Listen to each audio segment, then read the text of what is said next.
Salut tout le monde et bienvenue sur ma chaîne. Aujourd'hui, on se retrouve pour la deuxième partie de la revue de livres Patronner les robes. Cette deuxième partie est consacrée à la, si je peux dire, à la vue pratique de l'utilisation du bouquin.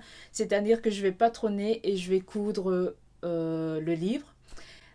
Non, je vais pas coudre les livres.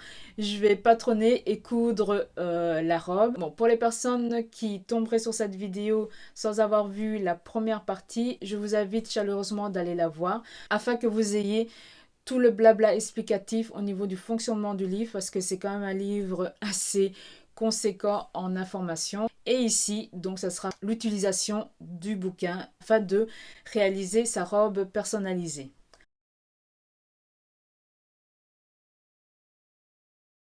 J'ai envie de coudre une robe portefeuille avec des manches bouffantes dans le bas des manches, longueur midi ou longue, je ne sais pas encore. Je vais la coudre dans cette viscose. Elle est magnifique cette viscose, franchement. Voilà. Elle a l'air un peu style vintage, un peu baroque, j'aime beaucoup. Évidemment, je ne vais pas découper et la coudre directement. Je vais d'abord réaliser une ou deux toiles. Ça dépendra ce que ça va donner avec le premier essai.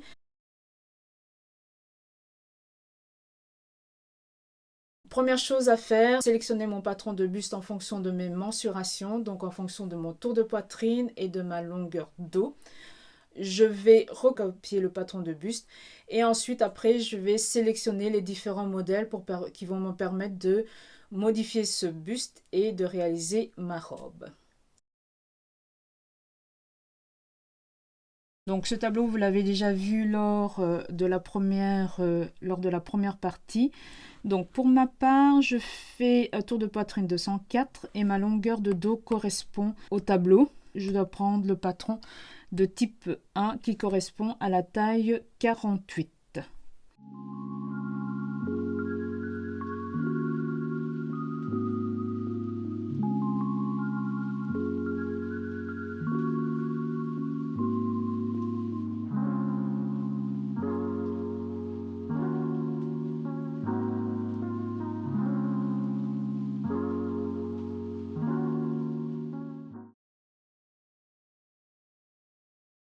Bon, on se retrouve ici pour la partie la plus intéressante pour vous et pour moi.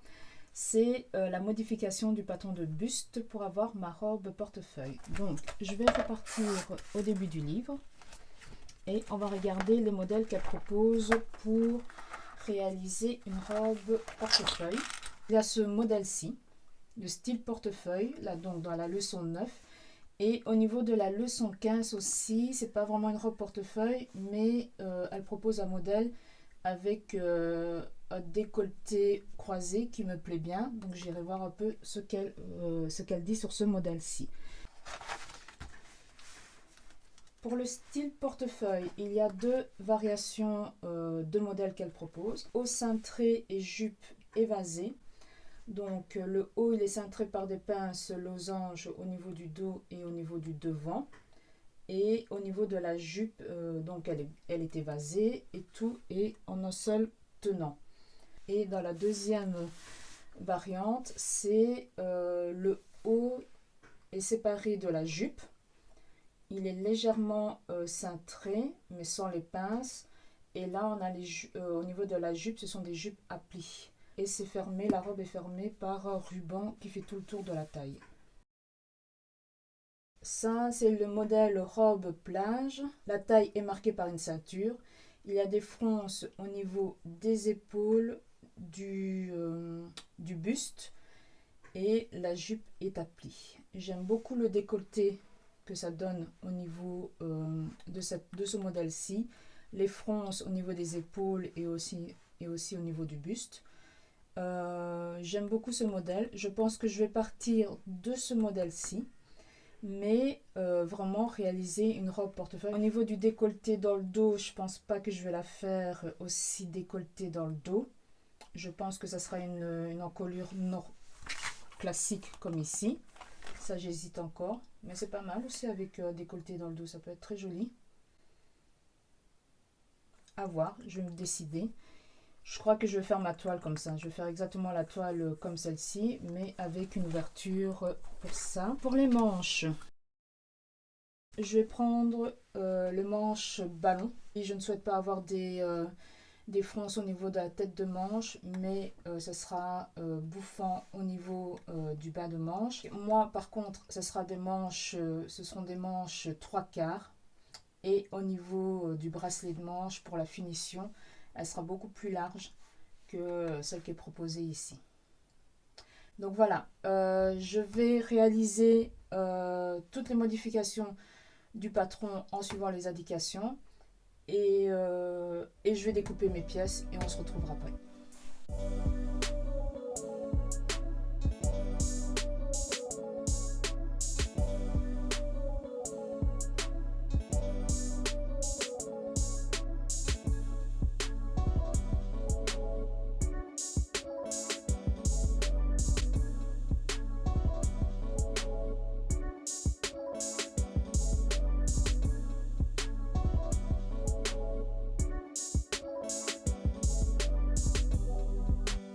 Après avoir réalisé toutes les modifications sur mon patron de base, je le reporte au propre.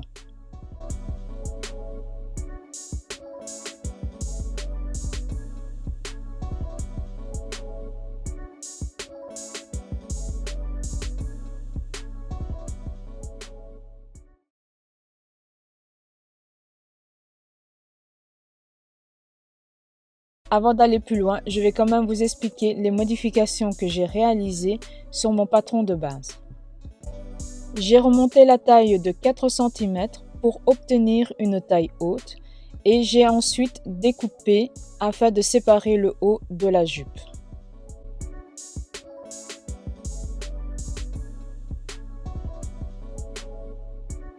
Sur le buste, j'ai ajouté la valeur de superposition du milieu dos. J'ai coupé le patron sur la ligne d'épaule jusqu'au bas du buste et j'ai ajouté la valeur pour les fronces.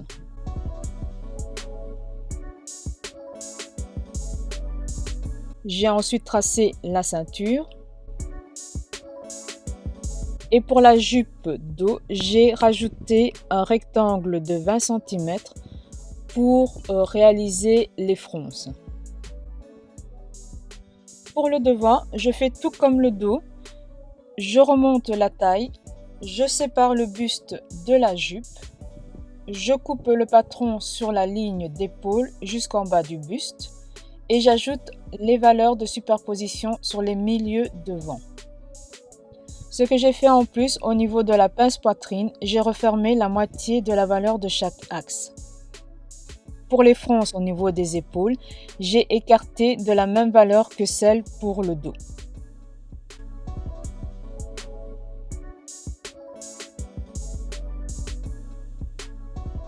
J'ai tracé 2 ceintures pour les devants, une ceinture dont la mesure correspond au pan supérieur de la robe, auquel j'ai ajouté un ruban de 25 cm. Pour la seconde ceinture, elle correspond à la taille du pan inférieur de la robe et je vais ajouter un ruban de 25 cm aussi que je vais coudre sur le côté de la robe. Pour la jupe devant, c'est pareil que la jupe dos, j'ai rajouté un rectangle de 20 cm pour faire les fronces et j'ai ajouté 3 cm pour les ourlets sur le côté. J'espère que cette petite explication vous a permis de mieux visualiser toutes les modifications réalisées.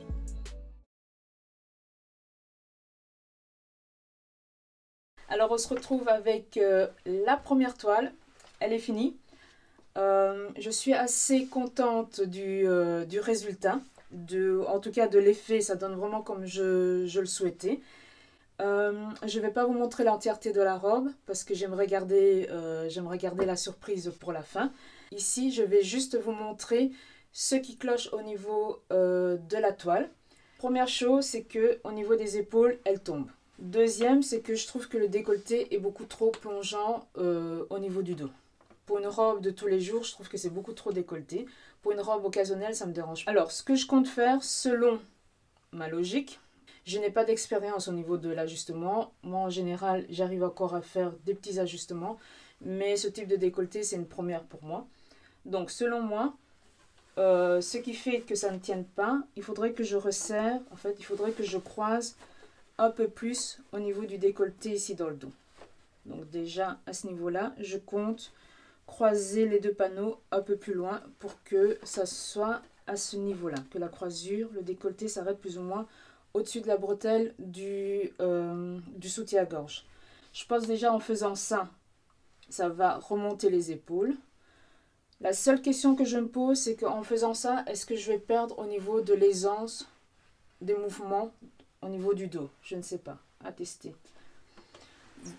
Après avoir fait cette modification-là, à ce moment-là, je vais regarder pour froncer plus au niveau des épaules. Ici, je ne les ai pas faites, j'ai pas énormément froncé, je le savais déjà dès le départ. Je n'arrivais pas à imaginer sur quelle mesure, sur quelle distance je devais froncer en fait. Donc là, je visualise mieux. Donc je vais refroncer plus au niveau de l'épaule ici, des épaules ici. Je pense que ça aussi, ça va jouer au niveau de faire remonter les épaules. Et j'espère qu'en faisant ça, du coup, ça va mieux tenir au niveau du décolleté. Petite chose aussi que j'aimerais ajouter, donc au moment du montage de la robe, ça m'a pris un peu plus de temps parce que je devais réfléchir à la façon dont je vais monter ma robe, la façon la plus propre possible. Surtout que je suis en train de me poser la question, est-ce que je vais la doubler entièrement? J'ai trouvé un tissu dans mon stock qui pourrait aller avec mon tissu, mais je ne suis pas sûre que j'aurai assez au niveau du métrage. Si j'ai pas assez, je doublerai uniquement le haut. Il faut que je réfléchisse aussi. L'ajout d'une parmenture serait pas beaucoup plus facile aussi. À voir, c'est à réfléchir. Mais là, comme je tourne la vidéo, j'ai envie de me lancer, vraiment jouer le jeu jusqu'au bout. Et je me dis que ce type de robe doublée, ça sera magnifique, je pense. Je pense que vraiment, ça sera beaucoup plus joli au niveau finition. J'espère, je croise les doigts, que j'ai assez au niveau du métrage pour pouvoir doubler la robe pour qu'elle soit vraiment nickel.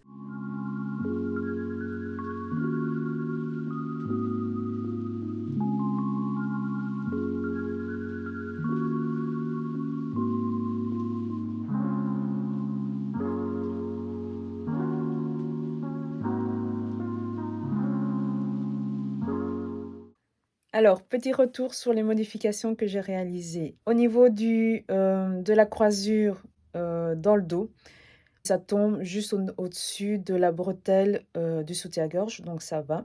Au niveau de l'aisance, ça ne me gêne pas. J'ai l'impression que ça me tire un peu, mais là, je pense que c'est de ma faute au niveau du montage parce que j'ai décousu qu'une partie de la ceinture pour pas découdre toute la ceinture et je pense que je me suis trompée. Au niveau des fronces des épaules, j'ai fait, regardez, ici, j'ai pas passé des fils de fronce, j'ai mis un petit élastique, comme ceci, au niveau de la ligne d'épaule. Et franchement, moi, j'aime beaucoup l'effet que ça donne. Déjà, avec ce tissu, je trouve que ça donne bien.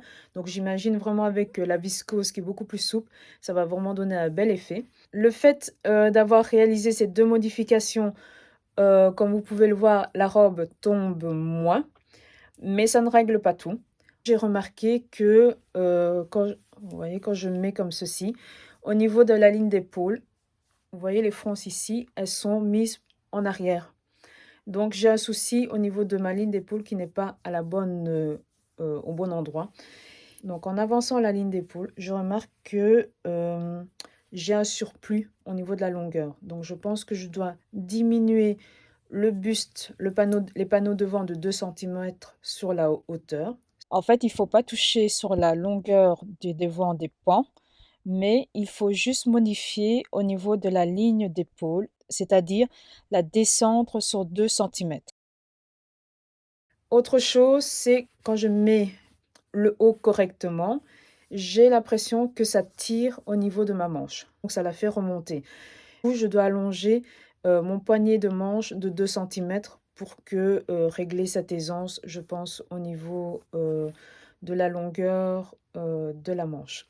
Par sécurité, je vais réaliser une autre toile, donc une deuxième toile, uniquement pour le haut, pour pouvoir voir si au niveau modification, c'est bon. Et après ça, j'espère vraiment que je vais pouvoir me lancer dans la couture de ma robe parce que j'ai vraiment hâte de la coudre.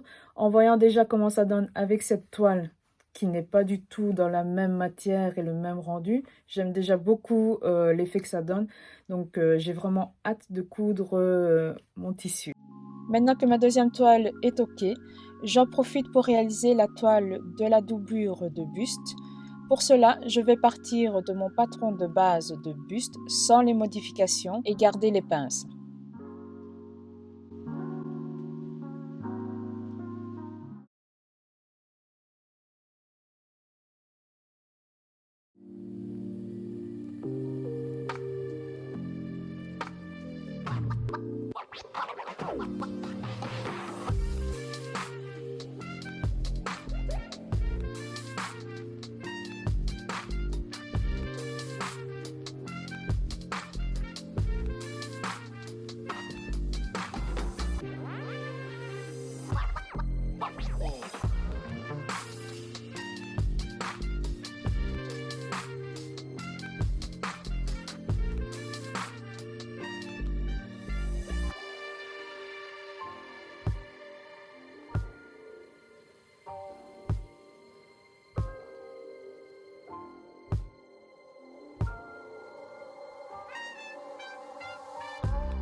Comme il n'y a pas de détails sur les étapes de montage du vêtement dans le livre, je vais vous montrer ce que j'ai fait.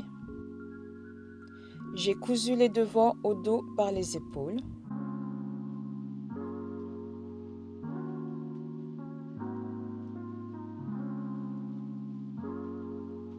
J'ai cousu l'élastique sur la couture d'épaule en laissant libre la valeur de couture des manches et du col.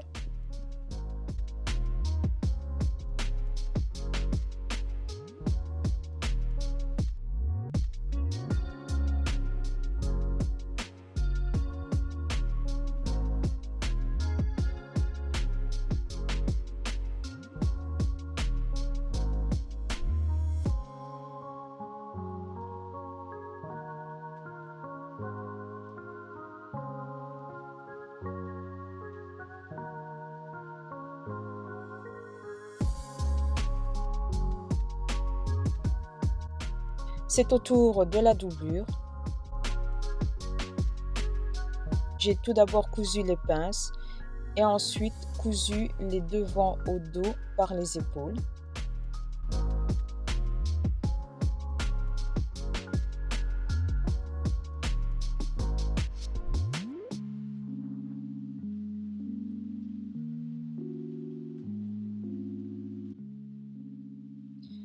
J'assemble la doublure au tissu extérieur et j'ai cousu au niveau du décolleté, endroit sur endroit.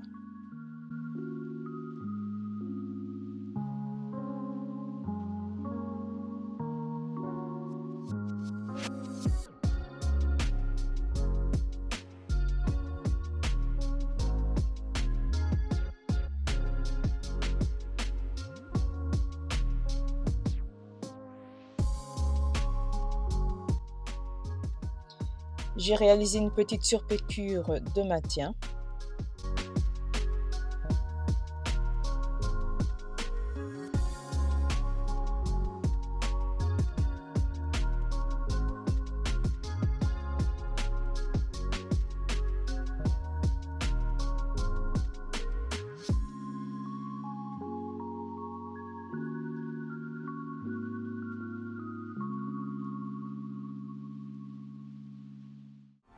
Je m'attaque maintenant aux manches.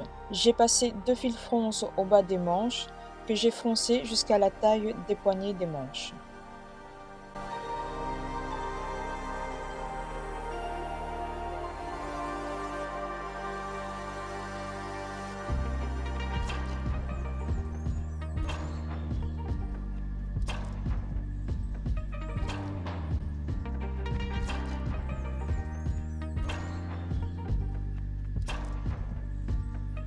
Bon, maintenant que les manches sont cousues à ma blouse, je vais m'occuper maintenant des ceintures.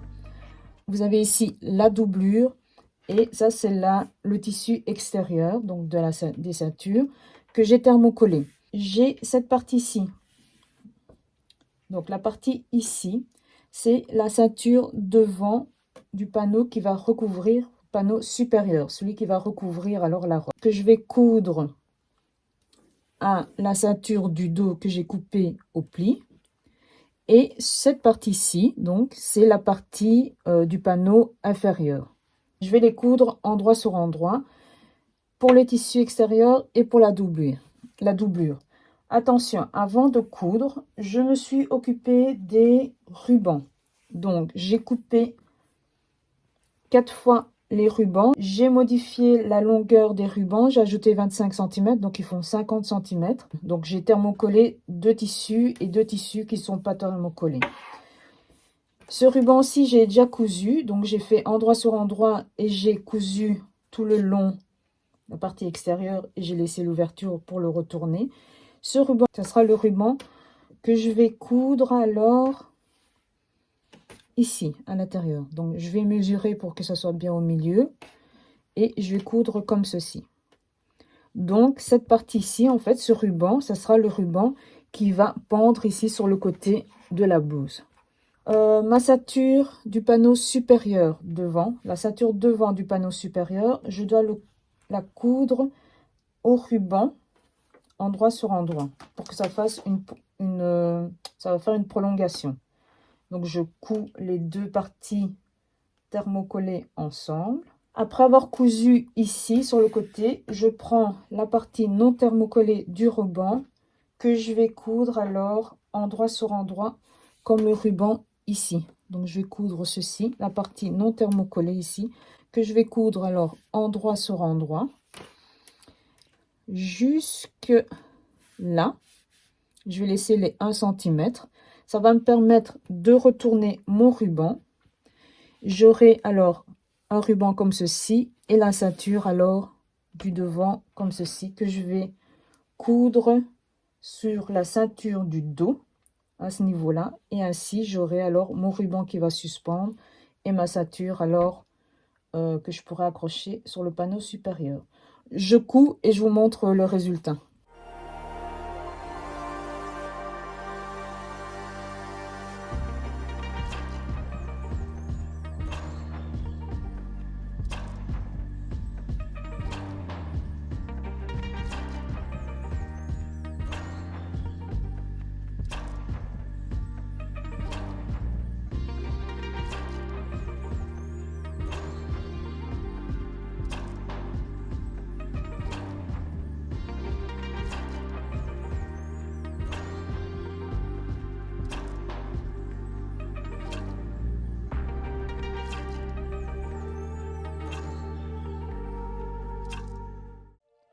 On se retrouve pour la couture de la jupe.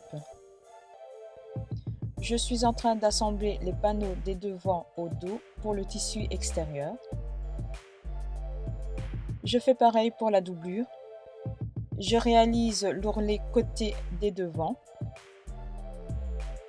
J'arrive à l'étape des fronces. J'ai passé des fils fronces sur le tissu extérieur et sur la doublure.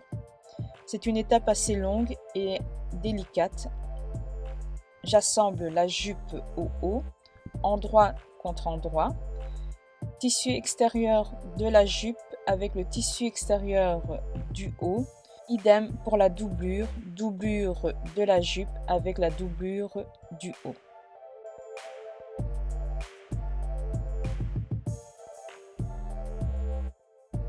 J'ai dû faire quelques petites coutures à la main pour refermer les endroits difficiles d'accès avec la machine.